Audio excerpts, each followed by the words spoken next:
वरना दादी का बेला पर अंधा विश्वास दिन पर दिन बढ़ता जाएगा। हाँ सर, अब तक तो कबीर को दवाइयों से अपने काबू में रखा था, अब उसकी सांसें भी अपने कब्जे में कर ली है। और ये मुंह से ये मेरे साथ पूजा पाठ। क्या सच इतना कड़वा हो सकता है? क्या प्यार का मुखौटा पहनकर इतना बड़ा धोखा दिया जा सकता है? और क्या एक मां अपने ही बेटे के भविष्य के लिए इतने बड़े झूठ को सच मान सकती है? साजन घर में इन सवालों के जवाब आपको अंदर तक झकझोर देंगे। शुरुआत होती है कबीर के ठीक ना होने से, जिसे पूजा ने अपने ही हाथों से ठीक करने की कोशिश की। लेकिन ये कोशिश कबीर की जान पर भारी पड़ सकती थी।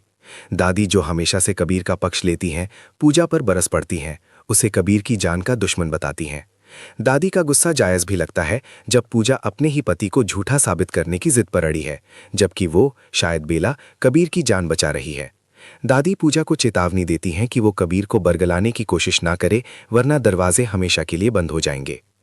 ये कौन है जो बेला की वकालत कर रहा है? क्या ये वही शख्स है जो बेला को पूजा के खिलाफ खड़ा कर रहा है? पूजा अपनी मां से अपने दर्द को साझा करती है, लेकिन सच्चाई तक पहुंचने की उसकी जिद खतरनाक साबित हो रही है।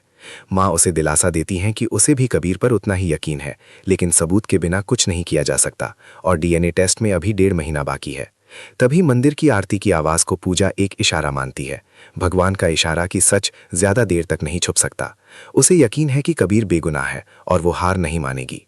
वहीं दूसरी तरफ फॉक टच, शायद कोई विलन, दादाजी के पैसे चुराकर महंगी शराब पी रहा है और खुद को हवेली का राज करने वाला बता रहा है। वो पूजा के प्लान को सस्ते कांच की चूड़ियां बताकर उसका मजाक उड़ाता है। क्या ये फॉक टच ही बेला का असली साथी है? बेला, जो खुद को विलन से भी ज्यादा चालाक समझती है, पूजा के प्लान को धज्जियां उड़ाने की बात करती है। वो बताती है कि उसने हॉस्पिटल में कबीर को दी जाने वाली दवाइयों में थोड़ा एक्स्ट्रा प्यार, जहर, मिला दिया था, जिससे कबीर सीधा जीरो बन जाए। कबीर को जो दौरा पड़ा वो उसी की चाल थी, और तब उसे पता चला कि पूजा प्रेग्नेंट नहीं है। वो दादी को यकीन दिलाती है कि 1.5 महीने के डीएनए टेस्ट तक वो पूजा को कठपुतली बनाकर नचाएगी और उसे इस घर से भीख मांगकर निकलना पड़ेगा। ये बेला ही है जिसने पूजा को फंसाने के लिए पूरी साजिश रची है। दादी बेला के झूठ का पर्दाफाश होने पर उसे साजन घर की तकदीर पीने की बात कहती है, लेकिन बाद में खुद बेला को हल्दी वाला दूध देती है। लेकिन जब दादी को बेला के झूठ का पता चलता है, नकली रिपोर्ट्स, जहर जैसी दवाइयां और सबसे बड़ा झूठ कि बेला प्रेग्नेंट नहीं है, तो उनका गुस्सा 7वें आसमान पर पहुंच जाता है। उन्हें तब समझ आता है कि उनका प्यार और विश्वास गलत जगह था और बेला का असली चेहरा उनके सामने आ गया है। पूजा कबीर को समझाती है कि सच सामने आएगा और उसे गिल्ट छोड़ने को कहती है। कबीर अपनी मां की बातों से परेशान होकर खुद को कोसता है और बाप का प्रायश्चित करने की बात कहता है। प्रेगनेंसी के बाद पूजा का सामने ना आना और नई मुसीबत का डर उसे सता रहा है। पंडित जी पूजा की विधि विधान से तैयारी करने का आदेश देते हैं और रक्षा धागा बांधकर मां बच्चे की सुरक्षा का आशीर्वाद देते हैं।